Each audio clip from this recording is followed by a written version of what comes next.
আমার নাম মাধব পোদ্দার। আমি কলকাতা থেকে এসেছি, কলকাতায় থাকি সরি।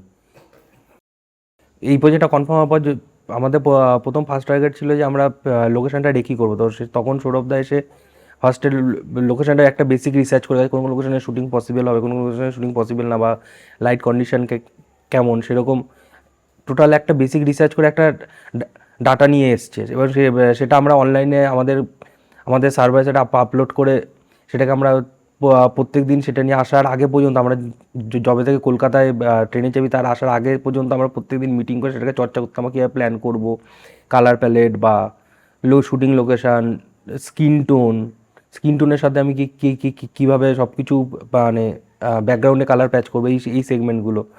তারপর আমরা যখন এখানে আসি তখন মানে এবং ইভেন আমরা আসার আগে পর্যন্ত আমরা প্রত্যেকদিন এখানকার ওয়েদারটা মানে অনলাইনে ফলো রাখতাম, কারণ মেনলি মে থেকে সেপ্টেম্বরের শেষ পর্যন্ত এখানে বৃষ্টির সিজন। তো আমাদের সেই সেই ওয়েদারটা প্রচণ্ডভাবে ফলো রাখতে হচ্ছিলো। প্রথমে আমরা ভেবেছিলাম যে ঠিক আছে মানে রেকি করার পর আমরা মেন্টালি প্রিপেয়ার ছিলাম যে ঠিক আছে এতটা আনইভেন লাইট হবে আমরা জানতাম না, কিন্তু যেটুকুনি আমরা প্রিপারেশন ছিলাম এখানে এসে দেখি তার থেকেও আরও বেশি আনসার্টেন।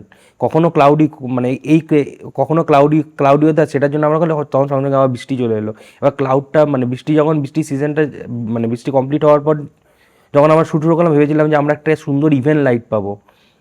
ঠিক আছে, আমরা যেমন নর্মালি সব জায়গায় পাই, কিন্তু এখানে সেটা না, কারণ আমরা যেহেতু প্রচণ্ড উচ্চতায় আছি বা পাহাড়ের মধ্যে শ্যুটটা করছি, তাহলে সেক্ষেত্রে একটা কনস্ট্যান্ট একটা ক্লাউড পাসিংয়ের ব্যাপার থাকে। বলে সেক্ষেত্রে এই হাইলাইট, এই শ্যাডো, মানে এই আন্ডার এক্সপোজ, এই ওভার এক্সপোজ, মানে এই জিনিসগুলোকে প্রচণ্ড পরিমাণে স্মার্টলি ট্যাকেল করতে হয়েছে আমাদের।